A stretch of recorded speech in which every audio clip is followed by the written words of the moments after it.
The lawyer will go to the old house to inventory the belongings. The light swept over the sapphire cuff links peeking out from the gap in the locker. Those were forcibly given to me by Sean last year, on my birthday. As for their things, let them be a nest for the mice. Soon it was the day I was going abroad. When Piper slapped the boarding pass into my palm, my phone buzzed in my bag like a dying bee. Gray and Sean each made countless calls, and after I ignored them, they frantically sent me messages. Are you done making a fuss? Clara is crying and wants to find the master to help fix the bracelet. Are you satisfied now? If you come back to apologize now, I can still be your brother. You treat the things I gave you as garbage. Avril, you're ruthless. Do you think leaving these behind can erase 20 years of feelings? Navi. I opened the voice message and Claire is tearful. I'm sorry. Avril pierced through the noise of the waiting hall. Piper suddenly snatched the phone, coldly sneering into the recording hole. Gray, listen. Well, Avril's flight is called Screw You. I took a sip of lemon water, and my fingertips brushed over the last voice message. Claire continued to sob. Avril, please don't be angry anymore, okay? In the background, there was a faint sound of porcelain shattering. Probably Sean, smashing the set of blue and white porcelain. In the study, again, I blocked all their contact information. The flashing green light at the boarding gate is like Grandma's desk lamp. I remember when she taught me to make Chinese knots. She said the thread ends must be burned clean, so they won't unravel. Before the plane took off, the maid, Aunt Chen, secretly sent me the video she had taken. The study in the Gu residence. The camera is partially obscured by a vase. The 13th time Sean dialed the same number. The mechanical voice was particularly jarring. In the silence. Definitely a signal problem. Gray loosened his tie. The sapphire cuff links stained with whiskey. Last time she ran away from home. Didn't she come back by herself? The camera shifts, capturing Gray curled up on the sofa, flipping through an album. His fingertips repeatedly caressed a certain photograph. The moonlight illuminating the faded red string around his wrist, identical to the one I burned. Sean's eyes were vacant. She used to come to me crying even when she cut her finger. Then the two men stared blankly at a wall. There used to be all my honor certificates, from elementary school to high school, posted there. But of course, they are gone now. Before going abroad, I took the time to go back and took all my certificates with me. Now only Clara's various certificates remain there. Sean kicked open the cardboard box, and the sapphire cuff links clinked and rolled to Gray's feet. She really dares. Gray crushed half a box of the mint candies I had left, the ones I used to stuff in his pockets. Every day during the year he quit smoking. Book a ticket. I'm going to get him back right now. What ticket are you booking? John suddenly grabbed Gray by the collar. Back then you said Clara was pitiful and spent more time with her. Now you're pretending to be so sentimental. The camera shakes and finally freezes on the torn paper cranes. 365 of them, that Gray folded, while staying up late before the college entrance exam, wishing for me to achieve my dream of getting into my desired university. Clara entered with a fruit. Sean, Gray. Don't worry. Avril should come to her senses after a while. All right, you go back to your room and rest. Didn't you twist your leg today? Sean's tone towards her was really not good. This time we know what to do about other things. The video abruptly cut off with Sean's roar. Her passport expired a long time ago. Where can she run to? He didn't know that. On the night I kept vigil with my grandmother's urn, I had already dug out the green card that had been pressed at the bottom of the drawer. It was something my mother had arranged for me when she didn't have much time left. Now it has become her daughter's last escape route. Mom Chen sent me a message. They all seem to regret it. They should soon see the true nature of that woman. She originally didn't dislike Clara that much, but her son had lymphoma before. Yet Clara wouldn't let her take a leave and insisted that she make her specialty, crystal shrimp dumplings. Of course, Clara wasn't so straightforward at the time. She just pretended to be very understanding. Aunt Chen has something to do, so she should go back first. It's just, I really want to eat. Sigh. It's all my fault for being so greedy. This was said in front of Sean. So Sean immediately let Chenma stay and prepare the shrimp dumplings before going back, because she couldn't give up this job. Chenma was anxious and tormented, but she had no choice but to endure and stay. In the end, I couldn't bear to see Aunt Chen's swollen red eyes, so I let her leave first, and even gave her some money to pay for her son's medical expenses. John didn't blame Chenma. Later, he just took this incident as one of the pieces of evidence against Clara and scolded me again. I smiled and replied to Chenma, "Thank you, Chenma, but you don't need to tell me about their matters anymore."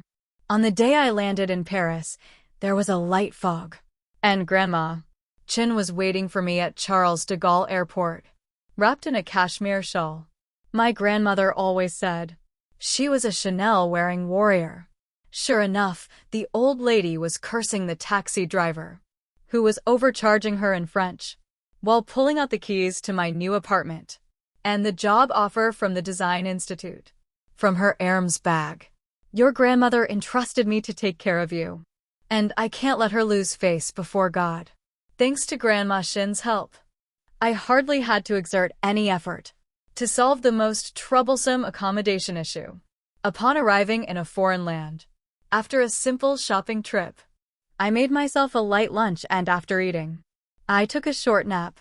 Piper's video call popped up at 3 in the afternoon, and she was chugging iced Americanos while sporting dark circles under her eyes.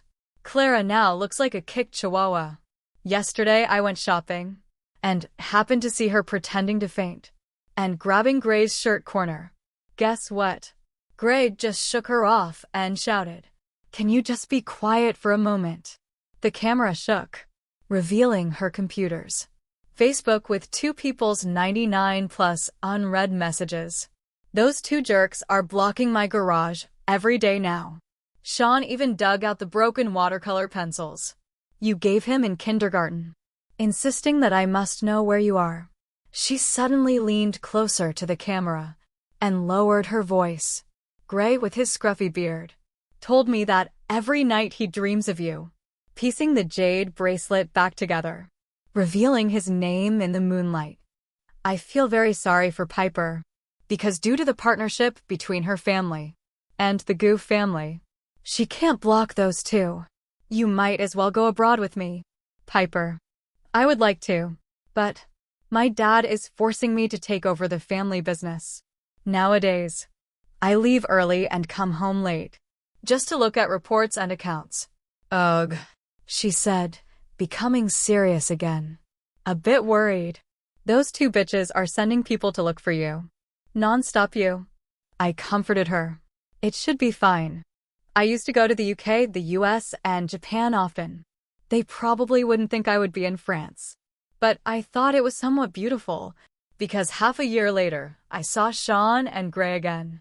That day when I pushed open the apartment door, holding a plastic bag from the supermarket, I first smelled the sour, rancid odor of the leftover whiskey.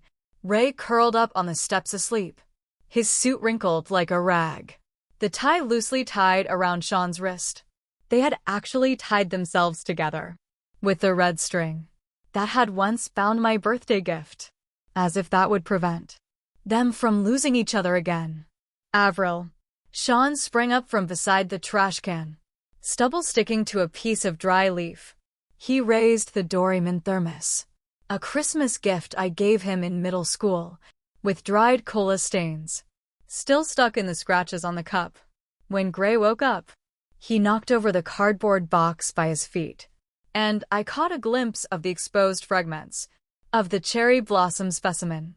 At 19 in Kyoto, he had squatted on the steps of the shrine for 3 hours, saying he wanted to keep spring forever for me. We searched 7 countries, Gray's voice was like a rusty piano string. He reached out to touch the baguette in my arms, only to suddenly realize that his fingertips were tinged with Clara's perfume, and he recoiled as if electrocuted, rubbing them vigorously on his pants. I crossed the baguette over my chest as a weapon. Mr. Sean, according to Article 226(3) of the French Penal Code, illegal intrusion can result in imprisonment. Gray suddenly knelt down and rummaged through the cardboard box. Look, my brother and I restored the old house, your room, even that wilted pot of mint on the windowsill. That's basil. I interrupted him. You can never tell my potted plants apart. Just like you can't distinguish Clara's lies. Sean shook out a yellowed Ultraman t-shirt. I've kept the sheetsy wet. When you were 10, you said your brother's wardrobe is a time machine. Why are there no mom and grandma in the time machine? I lifted the trash can, revealing the cigarette box they had just thrown away. Just like you always have. Clara's asthma medication in your pockets. Yet, you can't remember that I'm allergic to nicotine. Gray suddenly clutched his chest and crouched down, and I instinctively took a half step back. The man who once shielded me from the wine bottles now looks up at me in the same posture Clara used to feign heartache. What will it take for you to come back? I'll send Clara to a mental hospital if you want. Or should I just die? I watched him pull a stack of photos from the inner pocket of his suit, his fingertips trembling as he spread them out on the steps. In the surveillance screenshot, Clara is wearing my old nightgown, crushing sleeping pills, and pouring them into his whiskey glass. You left the next day and she climbed into my bed. His throat felt like it had swallowed shards of glass. But she doesn't have that scar on her back. The scar from when you shielded me from the boiling water. When you were 15. Sean suddenly tore open his shirt, revealing a faded French tattoo on his chest that read, Sister, Clara tore up all your photos. So I carved the memories into my flesh. He dug his fingers into the scab tattoo. But no matter how I tattoo it, I can never get the original you back. We chose the most remote sanatorium for her. Gray hurriedly added, she will definitely not appear in front of us again. I rubbed the twisted branch pattern, carved by Grand Mason on the apartment key, and suddenly remembered my grandmother's words. When jade is broken, it can be repaired with gold. But when a heart is broken, gold leaf will only cut and bleed. I remained silent for a long time, before finally speaking. Sean, the night I had a fever when I was 12. You said you would always protect me. His pupils suddenly constricted. And then when I turned 20 and had a fever of 39 degrees. That night, he was holding Clara while watching a concert. My phone was dead, and I was so sick I could barely make a sound. Almost crawling to the landline to make the emergency call. Gray, you swore at Grandma's funeral that you would love me. For her. I tugged at my collar. But later that night, when Clara tore up my design award certificate, you said you can find your award information online. Clara didn't mean it. Don't be too harsh. They stumbled back, as if each of my words were poisoned arrows. The gray watch hit the stone steps. The dial cracked like a spider's web. This was the coming-of-age gift I gave him when he turned 18. And back then, he said he would wear it into the next life. I pressed the alarm button on the smart door lock, and the siren startled the pigeons from under the eaves. I can never go back. Every time you come, I will call the police. A year later, I returned to my country to attend a class reunion. While I was touching up my makeup in the bathroom, Clara's tattered skirt suddenly flashed in the mirror. Avril, I invite you to watch the fireworks.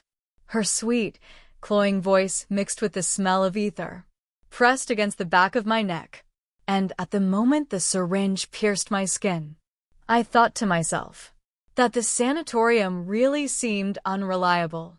In the end, this trapped beast was not restrained. When I woke up, the iron chain rubbed against the old scar on my ankle, and Clara was tying explosives with Gray's tie. That tie clip was chosen by me. reflecting her twisted smile. At this moment, I informed Gray and Sean that if they don't come, I will blow you up here. Do you think they chose you? Or did they choose themselves? At that moment, the surveillance screen lit up, showing Gray and Sean crashing into the warehouse. Clara frantically pulled my hair. Why? Why do I go through so much trouble? And they still love you. Why do you have it so easy? I took away your dad, your brother, and your boyfriend. But you still have your grandma and your mom to pay the way for. You and those two worthless men have been finding me displeasing ever since you left, constantly muttering your name. Even that old man of yours. She turned around and kicked over a piece of metal. The will he made before he died says you and Sean split the inheritance. They say they treat me like their own daughter. But in reality, they only left me a house and $1 million. And I don't get a share of the inheritance. Hypocritical. I thought to myself that she really wronged me. Because I also didn't know that my father had left me so much inheritance. It was probably because Sean's savior complex flared up. Before feeling sorry for Clara, that he kept this matter from me, and conveniently used the excuse of, he's the one supporting me, to manipulate me. Gray and Sean burst into the room. Sean's face turned pale. Clara, let Avril go. Otherwise, I will make you wish you were dead. Gray said nothing, just kept staring at Clara's every move. Clara smiled strangely and said, it's useless. You will never be able to save this bitch. She suddenly raised the knife and stabbed down at me. As the tip of the knife approached the cheekbone, the iron door of the warehouse was slammed open. With a piercing sound, Clara's hand trembled, and a line of blood immediately seeped from my neck. 30 seconds later, the riot shield broke through the window, and the scene of Piper, holding a megaphone and screaming, was broadcast live on the surveillance screen. She was even wearing slippers, and her hair was a mess, like a typhoon had passed through. In the moment, Clara was stunned. Gray grabbed a rusty iron rod and struck her wrist. The sound of bones shattering, and the wail of a siren erupted. Simultaneously, the police rushed in and pinned Clara to the ground. But just as she was about to be handcuffed, she suddenly erupted, knocking the police officer's sidearm from his waist. She slowly rolled to my feet, her twisted and hideous face reflecting, if we're going to die, let's die together. Sean's movement towards her was faster than when he protected Clara. Back in the day, as the blade sank into his side, Gray pulled me into his embrace. The warm blood sprang onto his back, where he had shielded me from the basketball. Clara was pressed down to the ground again. This time the police were much more forceful, and she absolutely could not break free. Why? Why? Why? You should have everything taken away from you by me. You should be trampled under my feet. She is still screaming. You've always taken nothing but trash. I walked over and saw her twisted like a maggot, under the control of the police. Even hating you feels like a waste of time. Sean is not in life-threatening danger. But the doctor tactfully indicated that one of his kidneys would have difficulty functioning in the future. He saved my life after all. So I eventually went to the hospital to see him. He looked very weak on the sick bed, and when he saw me, he smiled faintly with a pale face. Avril, I'm not trying to repay a favor, but could you possibly? I interrupted him. I forgive you. A sparkle of hope burst forth in his eyes. But that's all there is to it. If you expect that we can restore any sibling bond between us, I advise you to give up that fantasy as soon as possible. The bond between siblings disappeared long ago when you repeatedly favored Clara. The light in his eyes extinguished. When I left the ward, I heard a sobbing apology coming from inside. I'm sorry, I'm sorry, I'm sorry. A faint sting passed through my heart. But that was not for Sean, but for the beauty that once truly existed, and has now vanished, without a trace. Arriving in front of the elevator, Piper was leaning against the wall, munching on a sandwich, and looked up at me, shaking her phone. "Grandma Shin is asking when you're coming back," she said. "The cherry blossoms at the Paris studio are in full bloom." On the day I set off back to Paris, I received a call from Father Lin. "Gray is in the late stage of liver cancer." The old man's voice was like sandpaper. "The doctor said at most 3 months. He wants to see you one last time." I caressed the gold and laid on my jade bracelet. Piper previously introduced me to a skilled master craftsman who put in a lot of effort and finally repaired the jade bracelet. My grandmother left me. "Uncle, that's not appropriate." On the other end of the phone came a suppressed sigh. "Avril, he still has the watch you gave him on his bedside table, and he won't even fix it. Uncle knows that he was wrong to you before, but can you?" I remained silent for a long time, then said, "I'm sorry, Uncle." I hung up the phone and walked towards the boarding gate with my luggage. A few days after returning to Paris, I woke up to the simultaneous voice messages from Sean's lawyer and Piper. "Besides the inheritance you were entitled to, Mr. Gu has also transferred all his shares to you and is willing to serve as a professional manager." The lawyer's voice sounded like he was reciting a eulogy. He said, "This is a belated dowry." Piper's tone was somewhat complicated. "Gray is gone. He was still holding the watch you gave him." I replied with a note to indicate that I received it. Piper's voice immediately came. "Darling, you wouldn't have softened your heart, would you? Let me tell you, am I the kind of person who goes back on their word? Let's not talk about that. When are you coming to Paris? I'll treat you to a Michelin 3-star meal." I replied to Piper's message while getting out of bed to wash up, get dressed, and do my makeup. Today, Grandma Shin invited me, saying she wanted to introduce me to a handsome guy with golden hair, who is said to be the design director of a luxury brand. As I pushed open the door to the restaurant, Grandma Shin was winking at me while holding up a champagne glass. "Sweetheart, this is Alex. His grandfather is an alumnus of your grandmother." The blonde man turned around, his blue eyes like the morning mist over the. "I heard you restored a legendary emerald. I'm in need of a partner." A light rain began to fall outside the window. Spring had finally arrived in Paris.